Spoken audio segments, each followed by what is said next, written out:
आप सभी को स्वागत है आपके अपने YouTube चैनल 143G मैथ में। डियर स्टूडेंट्स, आज हम लेकर के आए हैं प्रायिकता से संबंधित प्रश्न, यानी प्रायिकता चैप्टर से।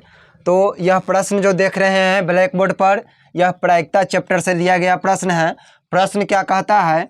प्रश्न कहता है किसी बक्से में 100 नारंगियाँ हैं जिनमें 15 खराब है।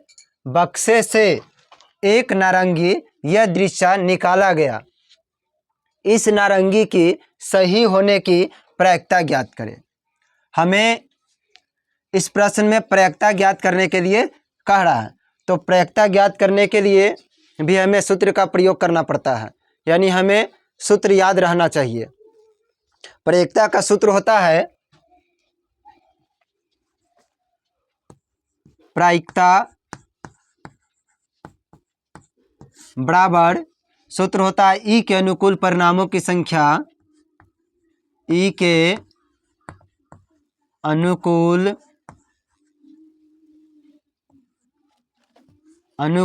परिणामों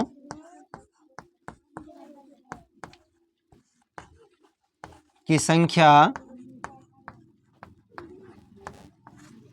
बटे कुल संभव परिणामों की संख्या। कुल संभव परिणामों की संख्या। चलिए प्रश्न को पढ़ते हैं और समझते हैं क्या प्रश्न कह रहा है। कहता है किसी बक्से में 100 नारंगियां हैं, यानी एक बक्सा है, उसमें 100 गो पीस नारंगी है। उस बक्सा में से 15 गो जो नारंगी है वह खराब है। उसी बक्सा में कुल 100 में से 15 गो खराब है। जब 15 गो खराब है 100 में से, तो इसको सही निकालने के लिए वो 15 गो घटा देंगे। घटाएंगे तो 85 गो हमें क्या बच जाएगा?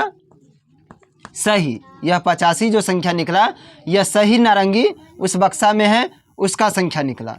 अब कह रहा है कि बक्से से एक नारंगी यह दृश्य निकाला गया, यानी उस बक्सा से बिना देखे हुए एक नारंगी उसमें से निकाला गया।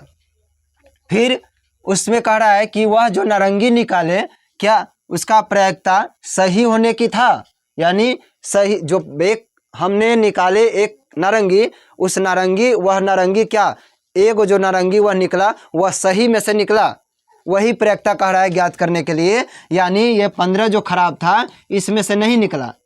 उसी बक्सा में ये भी था, लेकिन जब उस बक्सा में से हम हाथ दे करके निकाला गया तो यह सही होने की, यानी 85 गो में से वह निकला। उसी का कह रहा है प्रायिकता ज्ञात करने के लिए, यानी आंसर उसका क्या होगा। तो देखिए 85 गो हमारा उस बक्से में सही है और 15 गो खराब है। कुल है 100 नारंगियाँ। अब अगर कोई बच्चा इस प्रायिकता के सूत्र को सांकेतिक रूप में अगर लिखना चाहते हैं तो प्रायिकता को हम लोग पीई से संकेत करते हैं। किस चीज से संकेत करते हैं? पीई से। और ई के अनुकूल परिणामों की संख्या को एनई बोलते हैं। एनई बट्टा एनएस, यानी कुल संभव परिणामों की संख्या को एनएस बोलते हैं। ये सूत्र इसी का है। ये दोनों सूत्र में से कोई एक का प्रयोग आप कर सकते हैं। अगर इतनी लंबी चौड़ी आपकी नहीं लिखने का है तो ये प्रयोग कीजिए, यानी ये लिखिए। अगर ये नहीं लिख रहे हैं तो ये लिखिए। दोनों में से कोई एक लिखेंगे। तो देखिए प्रायिकता बराबर, अब यहाँ संख्या क्या होगा? तो ई के अनुकूल परिणामों का मतलब होता है जो इसमें से बचा हुआ जो शेष था कितना? 85, वही हो जाएगा 85। कुल संभव का मतलब होता है, कुल संभव परिणाम मांग रहा है हमसे, तो इस बक्सा में कुल कितना नारंगी था?